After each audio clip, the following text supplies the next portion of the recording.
विश्वास है, इतनी उम्र के साथ हमारे देश के साथ प्रधानमंत्री श्री नरेंद्र मोदी जी ने जो तीसरी बार लगातार तीसरी बार भारत के प्रधानमंत्री पद की शपथ की है, हम सभी ने इस देश के साथ इस विश्वास के नाम इस आंदोलन को करना एक बार जोरदार तालियां सभी के लिए।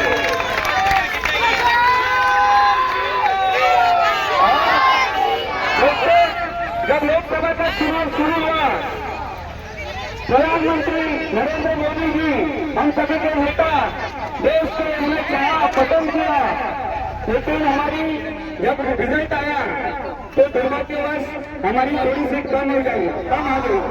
तब कांग्रेस के पप्पू और उसके चमचे को लगा कि अरे हमारा पप्पू प्रधानमंत्री बनने वाला है,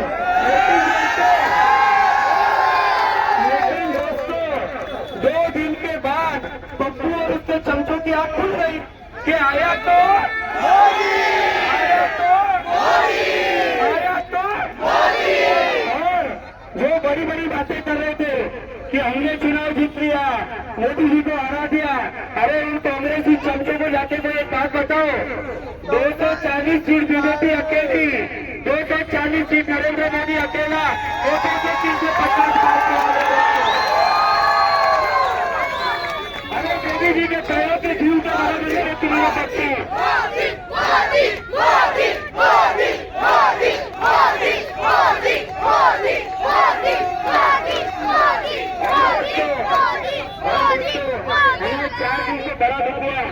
हमारे यहाँ के जो कैंडिडेट थे, एक देशभक्त कैंडिडेट भारतीय जनता पार्टी ने दिया, लेकिन भारत नगर के परिवार के एक वन साइड मतदान से हमारा कैंडिडेट हारा बनी दोस्तों, लेकिन उनकी कोई गलती नहीं है, उन्होंने तो अपनी पसंद के पार्टी को वोट दिया, उनको मोदी को हराना था इसके लिए वोट दिया।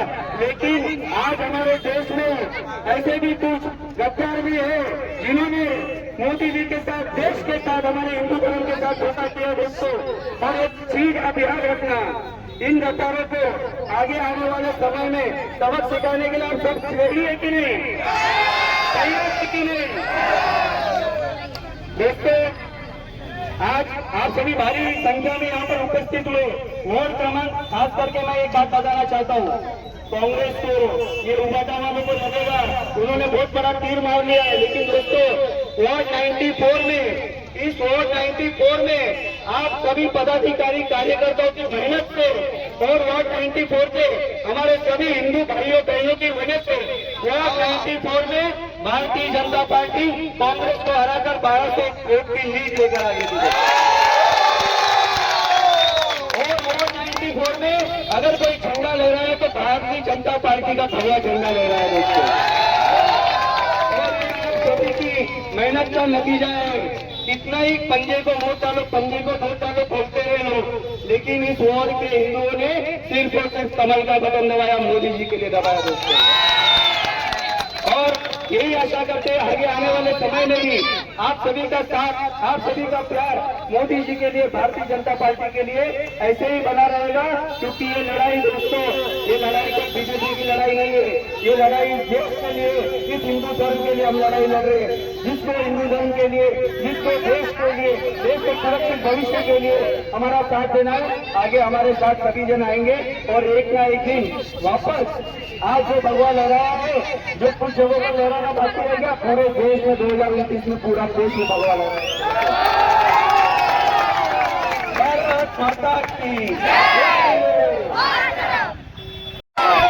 माता की वंदे वंदे वंदे। उपस्थित सर्व बंधू आणि भगिनींना माझा सप्रेम जय महाराष्ट्र, जय श्रीराम। बंधू आणि भगिनींनो, सर्वप्रथम आज आपल्या भारताचे यशस्वी पंतप्रधान आदरणीय नरेंद्रजी मोदी यांनी तिसऱ्यांदा पंतप्रधान पदाची शपथ घेतली, यासाठी आपल्या सर्वांच्या वतीने त्यांच्या मनापासून अभिनंदन अभिनंदन आणि अभिनंदन।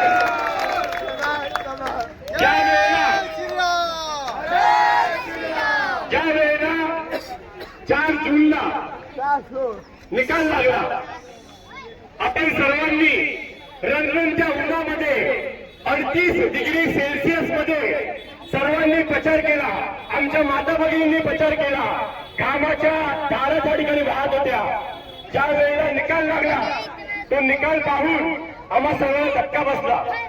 एक राष्ट्रभक्त, एक देशभक्त उमेदवार पद्मश्री ऍडव्होकेट उज्ज्वल निकम यांना काही धर्मांध लोकांनी एक गट्टा मतदान करून त्या ठिकाणी त्यांचा पराभव व्हावा यासाठी षडयंत्र रचलं.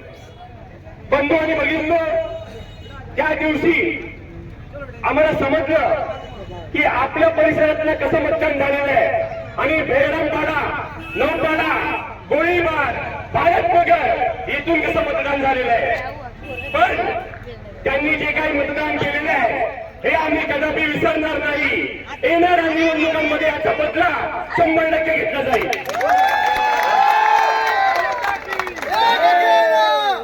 आणि एक गट्टा मतदान कसं होतं, हिंदू एक गट्टा मतदान कशा प्रकारे करू शकतात ते येणाऱ्या विधानसभा, येणाऱ्या महानगरपालिका निवडणुकांमध्ये आपल्या सर्वांना दाखवायचं आहे.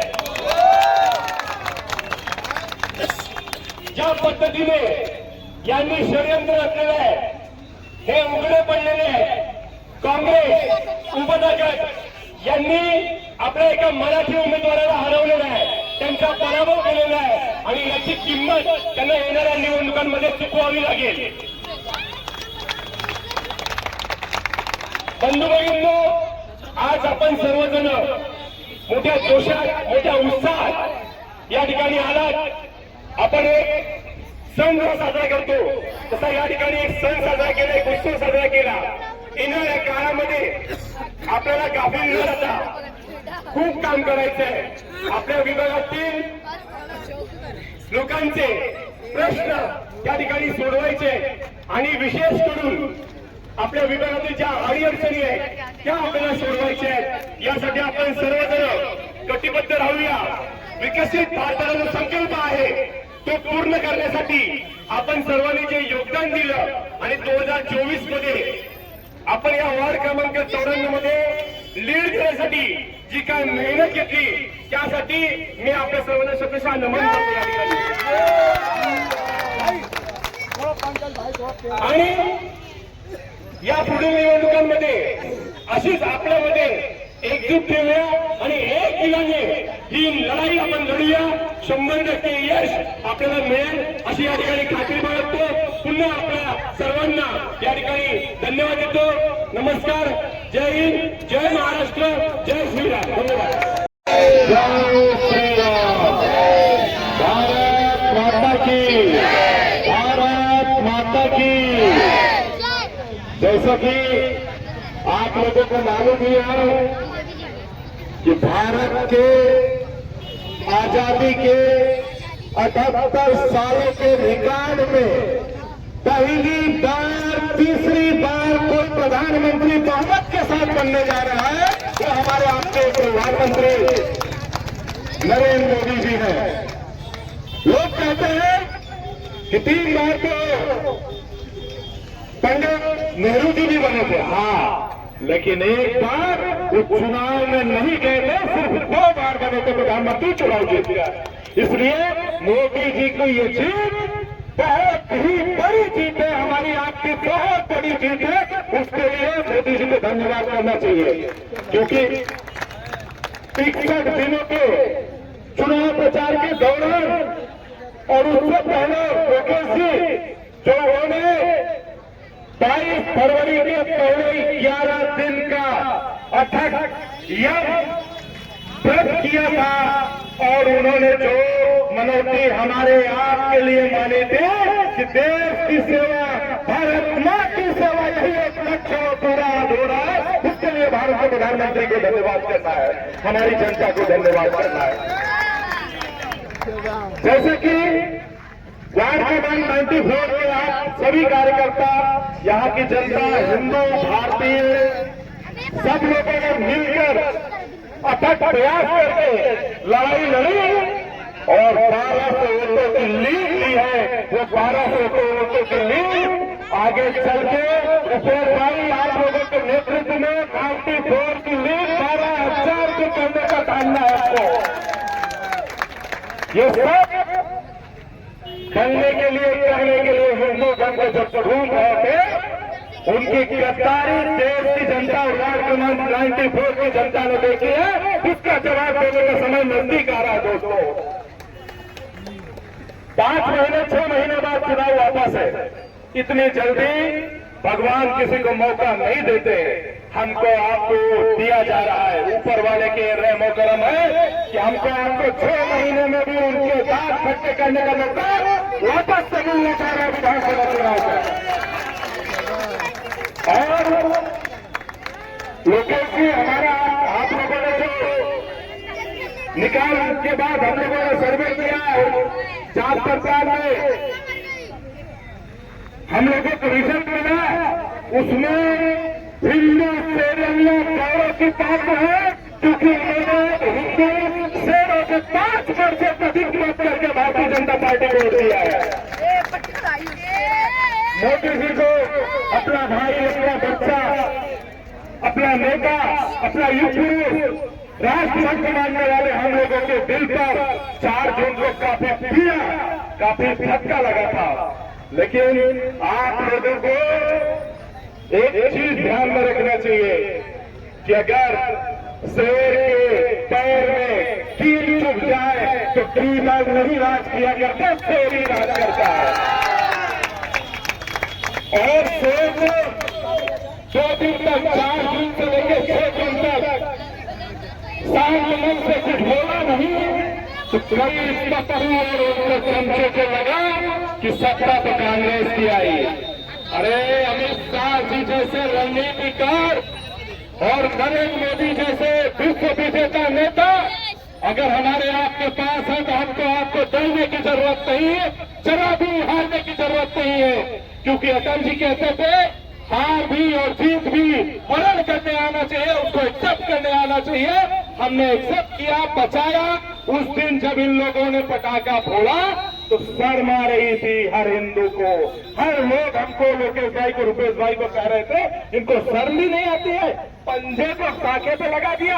अरे पंजा लगाने के टाइम तुम्हारी नाक कट के गिरी नहीं, इसके लिए शर्म आनी चाहिए। धू है तुमको।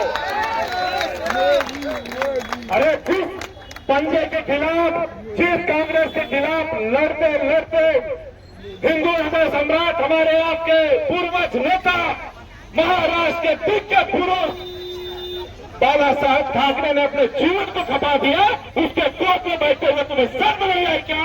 तुमको शर्म आनी चाहिए।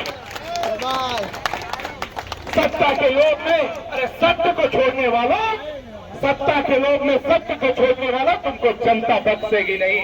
तुमको जनता इसका जवाब लेके रहेगी और उसका समय जल्दी आने वाला है। यही इतने ही बोलने के साथ मैं आप लोगों का धन्यवाद अदा करूंगा कि आप लोग अपने इतनी संख्या में जमा होकर, एकत्र होकर आज इस जल्लोष का साझा किया। उसके लिए आप सभी लोग अपने लिए ताली बजा के धन्यवाद करिए। और